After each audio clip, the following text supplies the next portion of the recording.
Hello everyone, how are you doing? This is MD Tech here with another quick tutorial. In today's tutorial, I'm going to show you guys how to resolve the Net Framework error code message 0x800f081 that you are experiencing on your Windows 11 computer.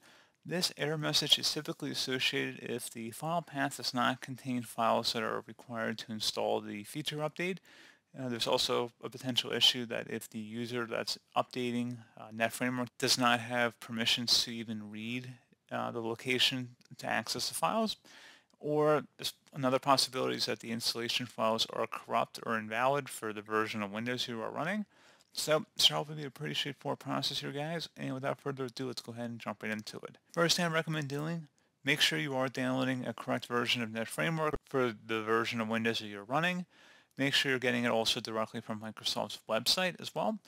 And then if you're still having an issue, something else we can try would be to open up the search menu, type in CMD, best match, should come back with command prompt. Go ahead and right click on that and select run as administrator. If you receive a user account control prompt, select yes. And now into this elevated command line window, I'm going to have a couple commands in the description of my video. First one is the system file checker utility. So go ahead and copy that and then go up the top bar of the command prompt window here, right click on it, select edit and then paste it in, hit enter. This will begin a system scan, just give it a couple minutes to run here.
Okay, so you can see it did find corrupt files but was unable to repair them. Next command we're going to run, and then we're going to restart our computer once that's done. It's going to be a DISM scan. So go ahead and copy that DISM command from the description of my video, and then paste it into the command prompt window the same way we did the first one, and then hopefully we should be able to fix the remaining issues here.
Okay, so once that's done, go ahead and close out of here, and you want to restart your computer.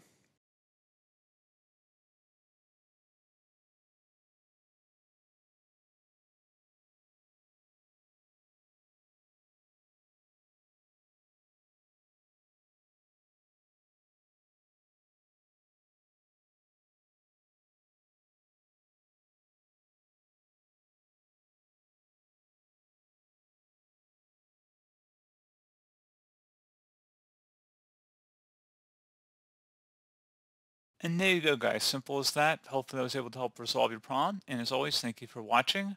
I hope I was able to help you out, and I do look forward to catching you all in the next tutorial. Goodbye.